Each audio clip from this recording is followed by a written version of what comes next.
Hey, what's up, everybody? Welcome back to another edition of the P3D Podcast. I'm your host, Clayton Welch, and with me, as always, is the Michael Lawing. What's up, dude? The one and only. The one and only. That's here with you in this room right now. Exactly. Right.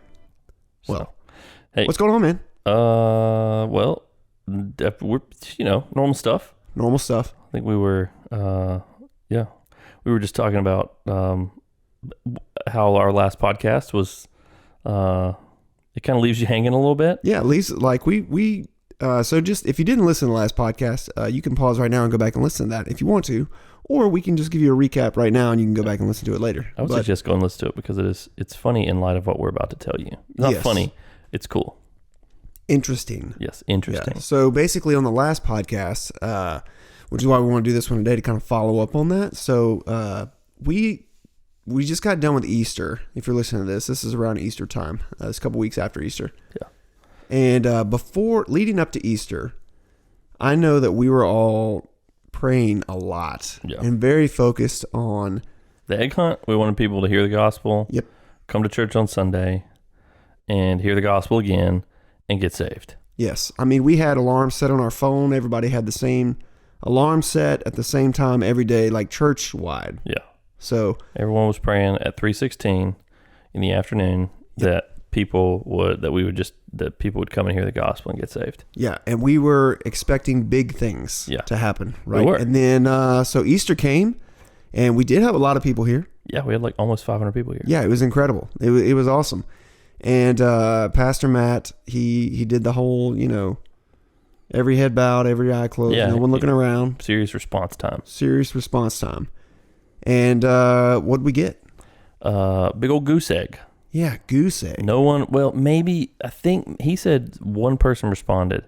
But he said maybe. Yeah, he said, I thought I might have seen a hand. Yeah, and that person didn't talk to anybody. They didn't fill out a next step card. So yeah, it was, for all intents and purposes, 0. Like there was nothing. Right. And I personally had been praying for multiple weeks that specifically 10 people would get saved and then get baptized. Yes. On that. And you can go back in the podcast. You can check my number. You can check exactly what we said. Because this is what we said. I said it a week and a half ago or a week ago. And I was just disappointed because I'd been praying for it. And I felt like the number 10 was not from me. Because I remember when I was praying, it just felt like I felt very led to just be like, Lord, 10 people. I was like, 10 really? 10? Yeah. And, I didn't know what the significance was. So I was praying for 10 people to get saved and baptized. Yeah. So that didn't happen. Did not happen. Right? So our podcast was about what do you do when God doesn't answer those prayers? Yep. And I think we talked about, you made a good point, like that God wanted, like you prayed those things and you prayed and you spent that time with the Lord, but it wasn't necessarily that he would do it. Mm-hmm. Like from his side, that it may not have been that he was going to do that, but that you would believe that he could. Right. And that you would have that faith that he could. Yeah. And that was the huge takeaway for me. Yeah. Like going in for that whole week thinking about like, dang, like that didn't go as planned. Yeah. Not only did that not go as planned, the Easter egg hunt Easter egg hunt got rained out. Yeah, it got rained out. And so that was a bummer. Like Easter, it was great because like the actual day of Easter was good. Yeah. Everyone came. It was a great time to see everybody. We celebrated the resurrection, all of that stuff. But some of the things that we specifically prayed for, in fact, all of the things that we specifically prayed for didn't happen. Yeah, all of them. Yeah, everyone. Yeah. So all of them didn't happen.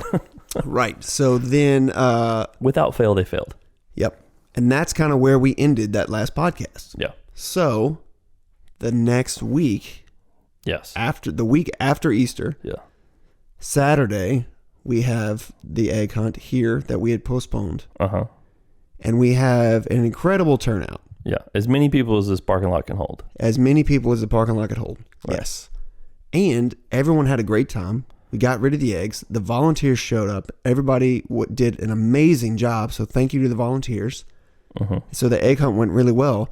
But then the next day on Sunday, tell us what happened. Okay. So for weeks and weeks, the reason I was praying for people to get saved and baptized is because the 17th, the 17th, The 16th was 16th. Yeah, that was Sunday, right? Yes, because remember I made the wrong graphic. Yeah, that's right. Throughout across the state, the Baptists were doing fill the tank, so they were going to do baptisms on the 16th. And me and Matt were sitting in the office one day, and we were kind of scheduling some baptisms. Like we had a few people that had expressed interest in getting baptized, and we talked with them. It was a good move. But then we were like, I think Matt said at first, he's like, should we just like invite people to get baptized? And he used the word spontaneous, which we can talk about in a bit, but right. We backtracked. We did an all call. We basically invited people who, if appropriate, if this is your appropriate next step, is to get baptized, to do it. And we kind of went back and forth. I think maybe he talked with like some of the elders, and everyone was for it. I was super for it. I think it's good. So I was like, yeah, let's do spontaneous or all call baptism on the 16th. Like we're just going to open it up. It's not just going to be for the people we've already talked to, but we're going to, and this is a big production, right? Because if you're going to just call people to who woke up that morning not expecting to get put under water, fully submerged in water, like you got to help them out. So we put all that together, and when we say put all that together, here's what that entailed, right? We only have 2 little rooms in the back of our little church where we can have people get changed. Yep. And we were like, well, if we're going to have a lot of people, we need to figure something out. Yep. So we ordered little pop-up tents. Yeah, like little camping bathroom tents. Yep. We went to the store, flip-flops, shorts, underwear, shirts. Hair dryers? Yeah. Did you have all that here? Hair dryers, makeup remover, hairspray, deodorant, all of it. It was spray on deodorant, not roll on. So multiple people could use it. Multiple people could use. I would use your deodorant. That was my contribution. Was like, hey, spray on deodorant. Spray on. Right? So anyway, that was a lot of prep. Yeah. And so the previous week, we prayed for something to happen. Nothing happened. Yeah. But we kept that faith, right? Yeah. Hey, look, let's just do this. And I was fighting that like pessimism the whole time too, because I was like, man, what if we did all this work and all this praying and nobody comes forward? And here's the thing too. I was feeling really discouraged the morning of, because we were supposed to have 2 people get baptized at the first service and like 4 people get baptized at the second service. And by Saturday, all of those people had canceled except for 2. Yeah. Which was like, okay, I was thinking, all right, now for sure. So we're like, all right, we've got 2 people. Yeah, we've got 2 people and no one at the first service. And so anyways, we got here, we did the whole thing. I'm aware of that temptation to be cynical. And I'm like, no, like that is not why we pray the prayers. We pray them because we know God can do them. And we know if he doesn't do it, it's not because we did something wrong, because we've been obedient. It's because he chose to do something different, right? And so Matt gives an invitation at both services. Yep. And all in, we have 10 people come forward to get baptized. 10 people. What a number. What a random number. Who would have thought of that? So, and it's actually, here's the thing. It's actually 11 people total, but 1 guy. And so here's the thing. I think 4 of those were professions of faith, right? A few others were people had not been obedient to follow Jesus in baptism, but at least 4, I think. Yeah. I thought you told me 5. No, it is 5. It was 5, counting the 11th. It was 5 people responded as a profession of faith. Yeah. And 4 of those got baptized. 2 people had never been to our church. Yes. Right? 2. It was their first time in the building. Yep. And 1 of them came from the egg hunt. One of them came from the egg hunt. That's right. I mean, amazing. Which here we are 2 for 2 on egg hunt happening, and then people coming to church and getting saved. Yeah. I think, it's pretty awesome, because I feel like that's kind of a relatively new thing in the last 2 years. I can't think of, I mean, we can think of a couple people that have come to the church and of course got baptized afterwards, but like the last 2 years, someone has come to the egg hunt, they come to the church the next day. Yeah. Boom. Yeah. And got saved. It's pretty cool. So that's the update, is that and you can, again, go back, don't take our word for it. Go back, listen to the last podcast, about 10 minutes in, and you'll hear me say that number, 10. God doesn't want me to take 10 people. Yeah. I don't think I was. I mean, you weren't. I don't think I sounded whiny. No, you weren't. It wasn't super whiny. But I actually thought it was good. I felt whiny. I mean, I would call you out if it was whiny, and you would call me out. So fair enough. Did you just drink right into that microphone? I didn't hear it in the headphones. I bet they did. No. I did it in such a... All right, we'll poll the audience. Did anyone hear Michael sip his coffee? We need those mute buttons real bad. You know what? Guys, we need some additional funding for the podcast, so share this around. We need to get some sponsors. Yeah, exactly. Hey, sponsors. But yeah, so we just wanted to kind of give that update and about what happened on the egg hunt. Yeah. Or after, not the egg hunt, but after Easter on the egg hunt and then the next weekend. Yeah. The God did do big things in his own dang time. And still doing big things because guess what? Maybe something big is going to happen this weekend. Yeah. Well, we're definitely having more people get baptized again this weekend. For sure. I mean, we are planning on it. Yeah. And if you're listening right now, what do you have to say to the people who are listening right now and they were thinking last week, like, man, I'm kind of on the fence about getting baptized. I'm going to go up there, and then they missed that moment. Yeah. What do you think? What do we tell them right now? I think that's we like to discredit things in the moment, and then when we don't take advantage of the thing that we know God was prompting us to do, we kind of have to explain it away. Guys, that's dangerous because when the Spirit is moving to soften your heart towards the Lord and you don't respond, and then like in your cynicism and in your sin, you re-harden your heart, because it's a dangerous thing to do, and Jesus has a lot of warnings about that. So like if that was you, then you have to think, like God's mercy is on me right now. Like his favor is on me. He is pulling me towards the gospel. Who am I to reject that, right? Who am I to say, I don't know right now? Because like first things first, God doesn't owe you that, and that clarity might not always be there. And there was a guy that I shared the gospel with a couple years ago, and I think one of the deciding factors was pointing that fact out that you're toying with the idea of surrendering to Christ now because God is giving you clarity.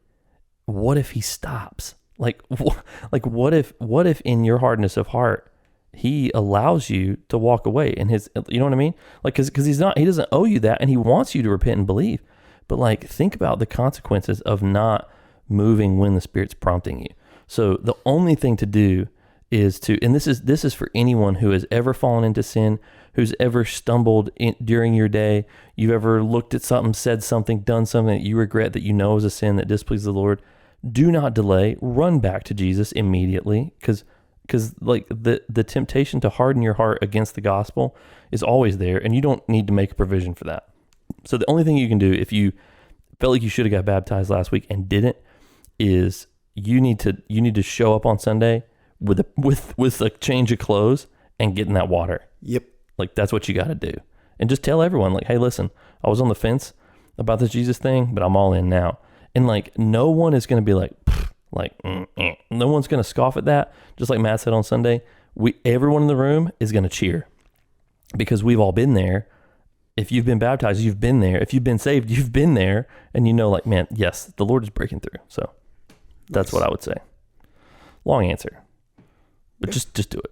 Yeah, just do it. Yeah. So well, I'm pretty pumped about Sunday. I think it's going to be an amazing day yet again. Yeah.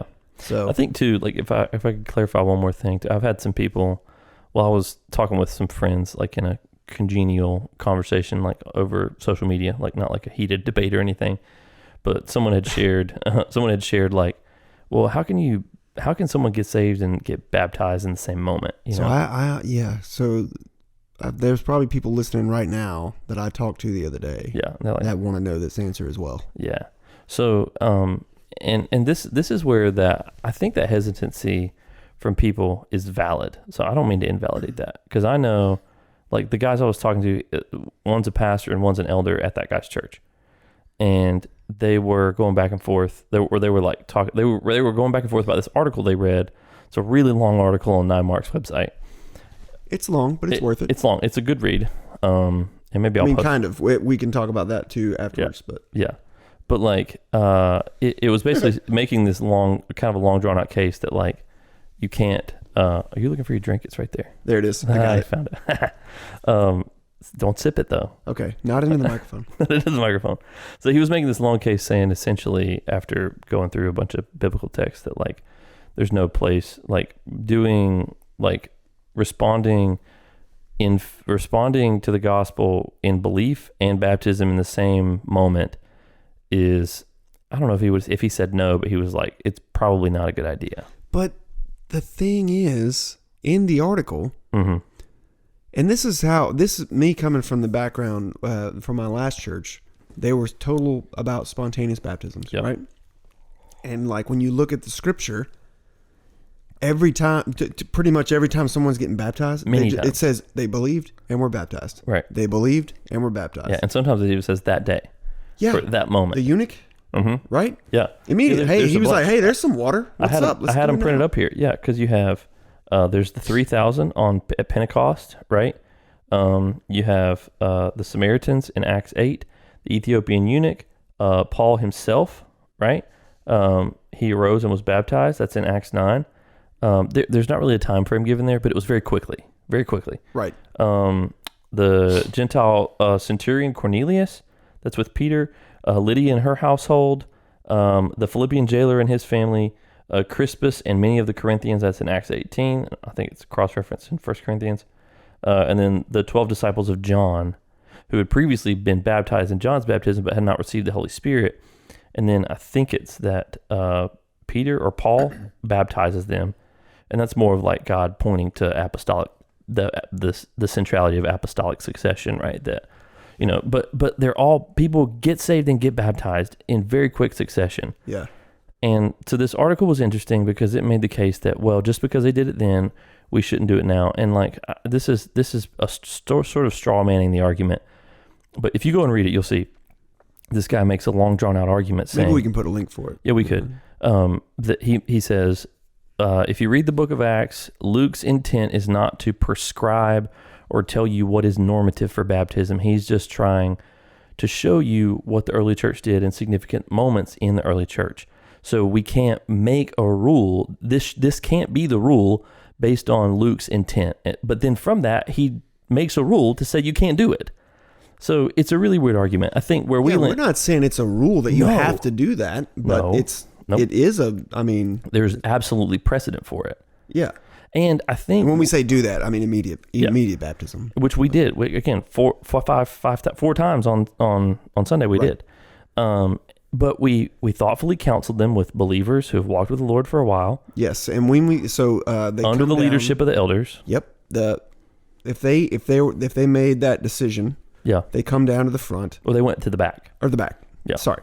Went to the back. We had baptism counselors who we trained to people that we trust. Yep, people that we trust go through. Does this person know what they're doing right now? Yep. Or are they just caught up in the magic of the moment and the music and everybody? Hey, I want to get dunked too. I'm going up there. Yep. And there was none of that. Like, right. I talked with each and every person before they got up there. None of that was the case. And for the folks who weren't professing faith and getting baptized, they were people that we knew had a relationship with the Lord, that we could vouch for, that just did not respond to baptism. So yeah, we didn't do this willy-nilly. Yeah. And so like, I think there's totally room for it to do it wisely and carefully and thoughtfully. And biblically. And I kind of resent the idea that there's some sort of rule out there for like timing, because then you're getting into like, okay, well, how much is time is enough time? Yeah, like, and who are you to tell them that their experience isn't real right now? Like what? Yeah. Like, I want to lower, I think what the Baptist church has done in particular, at least in my experience, is they set a really high bar for baptism. Like I need to have proof of fruit and like proof of, like I need to have observed your life. And it's almost like we've taken what you would require to be like a deacon and made it to, that's for baptism. Right. And nowhere do I see that in the Bible. Like it is a simple step following faith to proclaim to the community that you're a part of and the watching world that you belong to Jesus, that you've been buried in Christ and then in baptism and raised to new life to walk in Him. That's what we say. It's a symbol. It's a symbol. It's not the actual conversion when you go in the water and come out of that wonderful shot well water. There's nothing magical about it. Right? It's good. Yeah, it's interesting. And I mean, we're talking about right now. I was going to say we could have a whole podcast about baptism. Yeah. Our next episode could be about that. We could do a different one on that. But like, I would just like to plant that seed that like, if there's someone who was wondering like how we did it or why, we'll talk about it more. But like, it was a really thoughtful thing. We didn't do it just because like it's cool. And the church that you're talking about that you guys went to that did it, it was also thoughtful. It was very thoughtful. And so I got baptized at that church, and then I actually became a baptism counselor later on. And I'm telling you, I turned people away. Yeah. Like, because they couldn't answer that we did the whole training thing. I think we used their training. Yeah. For this. Yeah, no way, we did. We did. So yeah, I mean, I turned people away. So it's not like you're going to accept everybody. So you're thinking like, well, they're not going to tell people no. And I did, actually. It was not an easy thing to do because somebody was really caught up in that moment. I mean, we were... Yeah. And not everyone there were more people who responded on Sunday who didn't get baptized. Oh yeah. Okay. Right. All right. And then there were some people who responded and got baptized that weren't doing so as a profession of faith. And the other thing is, it makes sense for us. I was explaining this to my friends, is that the context where we're at, we seem to be a landing place for a lot of folks who come from like a diverse theological background, like people who have a relationship with Jesus, but they've come from other churches, whether they had a negative experience, they were hurt, they had like broken relationships at a previous church. For whatever reason, the Lord sends us those people, probably because we're Baptist, right? We have those theological distinctives, but we tamp down everything that's not Jesus, right? It's pretty cut and dry in there. Like, there's no discernible style or tradition. Like, most people come in here and think, oh, you guys are non-denominational. Like, people assume we're non-denominational. If you're on Facebook and somebody comments in one of those groups like Nightdale or Wendell groups, and they're like, I'm looking for a non-denominational church, it's amazing how many people will say the Passage Church. Yeah. Which is it's fine. It's like, great. You know what? Come on. We'll take anybody who wants to come here. I think it's awesome. And like, we have families here, like guys who pastored in the Methodist tradition for years, right? And who've since come around to like Reformed theology, or, you know, a version of it.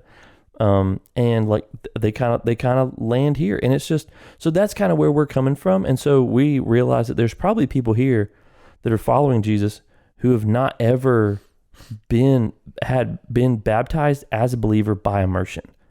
And we think that that's important, if for no other reason than just like Jesus said, that all righteousness be fulfilled. Yep. And so like, there's a reason unto itself to make baptism open, because like, unless we have a one-on-one conversation, I ask you specifically, hey, have you been baptized? Like, we might never have that conversation. Yeah. And a lot of people will say, if you're like, oh, were you baptized? Be like, yeah, when I was a kid, when I was like 3, you know, baptized or whatever. What do you think about that? What's going on there? Like if you're baptized as a little kid? Yeah. I mean, I think that's fine. Yeah. My wife was baptized at 7. So like when Silas, he was baptized at 8. Yeah, I think Haven was 7 or 8. Yeah, like, I mean, I think it really all depends on, have you persevered in the faith, and how do you, looking back, understand that? Because we had a couple, the only couple that we'd planned to get baptized on Sunday, that stuck with us, the ones that didn't end up canceling, and nothing against people that canceled, like they all canceled for legitimate reasons. Something may have come up. I don't mean that they come across as like those losers. Like, they jumped ship. No, like they couldn't do it for legitimate reasons. But like the couple that we had planned to baptize, that's kind of their story. And they were like, we want to get baptized. I was like, okay. Because they came and made a profession of faith last Easter. Like, not this Easter, but the one before. And then I was talking with them. I was like, have y'all already been baptized? Like, were you baptized as, like, at any other point? And they were like, yeah. They had both been baptized as teenagers in the church. But I think they both were like, because of the way they lived their life up to and after that, they were like, I don't think it was genuine. Like for me, it was like they were expressing something that wasn't true. So it's like Matt gave the analogy of the ring. Like, basically, they put on the wedding ring, though they had not been married, right? Yeah. So they went and got dunked as kids, but they were not believers in Jesus, right? They'd not been born again. Yeah. And so this was a correction for them, right? Yeah. So they were like, so essentially what we would say is, they didn't get baptized, they got dunked in the water to church. Yeah. But that wasn't baptism, right? And so so I think and here's the thing, like, I don't think there's anything wrong with doing that either. I did that. So I got baptized when I was 12. Yeah. And then, when I was 12. Right. And then you went on to live. I feel, I can remember that moment. I feel like something was going on there. Mm-hmm. And I've talked to people about it before. And that may have been the Lord like planting a seed, right? Yeah. Who knows? But like what you knew is that you lived a lot of life between then and when I was 27 or 8. Yeah. Yeah. And he got a hold of you. Got a hold of me. Yeah. Yeah. Got a hold of you. Yep. And then you got baptized. Yeah, for real. Yeah. And that was for real. And you've been obedient and walked with him since then. Yeah. So like, I think that's great. I think that's really good. Yeah, I just don't like to mystify it. In fact, the picture just came up on my like Facebook the anniversary. Thing. Yeah, the anniversary thing. Like your memories came up, Yeah. So I think it's good. Because like I was baptized as a baby in the Lutheran church, which is just like a christening kind of little baby. You a baby. And they have the pictures of me in like the white gown and all that stuff. Which apparently they're unisex because they have pictures of little girls and the same thing. So, but like that wasn't effectual in any way. That wasn't a symbol of anything. That was a symbol of, and this is like where Presbyterians or like, Paedo Baptists would come in. They would say that like it's a sign of your parents. Yeah. It's like when we do parent commissioning. Right. It's like we're saying, hey, you're not saving this kid, right? Like this is a sign of the parents' commitment to faith. Yeah. And that's why I wouldn't do child baptism.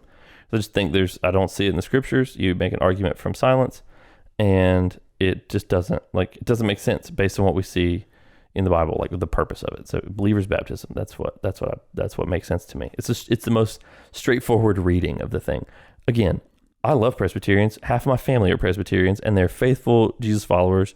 But like I wouldn't go to their church. We got you. It's fine. Gotcha. So yeah, I think it's a good thing to just be thoughtful about, and to like. And there was a little boy, one of the families they're faithful members here. I know they disciple their kids well. I think he's 11. One of the little boys got baptized, and he'd been expressing and showing faith in Jesus for a couple of years. And his dad, I just heard him talking with him. He was saying, like, I told you, Dad, I've been ready for a while. And it's like, I know. We just want to be careful. We want to be thoughtful. That's awesome. And I love that, man. Because, like, that's how we were with Silas. Because, like, I get it done. Let's get. I had sensed that Silas, and Abel was asking about, like, he's 7. He's like, can I get baptized? I was like, there's no rush. There's no rush, buddy. Yeah. But, like, as an adult, like, I think you have more control over your faculties. You're able to sort through a little bit better what's really going on. So I would be more careful and more prone. And we actually did that. We didn't let kids be baptized without parental consent too, like anyone under 16. That was one of the rules we'd set up too, because again, like that's not a decision that we think should be made in isolation by a 9-year-old, you know? So, that brings up a good point here. And so if you're listening to this podcast and you're a member of the Passage Church and you want to talk to somebody about baptism, it may not be this weekend. You may hear this podcast after this coming weekend, and you may miss baptisms. But guess what? We can do it anytime because we have a baptismal. We don't have to rent a pool. Yep. We don't have to do any of that. Yeah. So I would recommend just emailing Matt. Yeah. Yeah, that's a good. Grabbing him on Sunday morning, filling out a next step card, and dropping it in. Or giving it to one of us, something like that. But just reach out, just take that step, and take that step of obedience, and just do it, right? Yeah, it's good. And if you're not a member of the Passage Church, I would highly encourage you to talk to your pastor. Yeah, that's right. Do whatever form, of communication you can do there. Yeah. Drop your next step card in at your church or email your pastor. But it is important, and Matt talked about this on Sunday, to not, you need... Baptism is commanded of believers, but it's within the context of the body of believers, right? So it can't be separate. Like, don't baptize your kids in the bathtub, don't have your wife baptize you in the hot tub. That's not the point of the symbol, right? It's meant to be done within the context of the local church. So, yeah. Well, good deal, man. So this was just a follow up to that last podcast. We thought we would just tell you guys the what good episode news, was man. that one? That was episode 5. This is episode 6 cool. of season 3. Yeah. Season 3, episode 5 and 6. They're tandem. So 5 before 6. Or whatever order you want. Yeah, whatever order. I mean, you could go back and listen to it right now. Yeah. You could go back and listen to season 1, episode 3. Ooh. Is that about baptism? I bet that one's about missional community. Oh, okay. No, I don't think we've done one on baptism yet. That's why I say we should do one on baptism. Well, we'll do that one. That'll be easy. All right. Well, that's what we won't make any promises about the next one being about baptism. But one of them will be. Because we already made a promise that we haven't fulfilled yet. Which is? The ice bath. Oh, gosh. Yeah, we could do that one.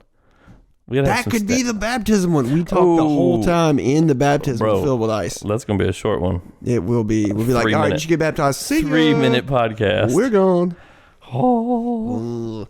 All right. Well, guys, hey, look, thanks for listening. If you have any topics that you would like us to discuss or you want to reach out to us, just email us, Clayton@thepassagechurch.com and Michael@thepassagechurch.com. Yep. Michael, got anything else for us? That's it. Come get dunked if you're a follower of Jesus. Exactly. All right. We'll see you guys later.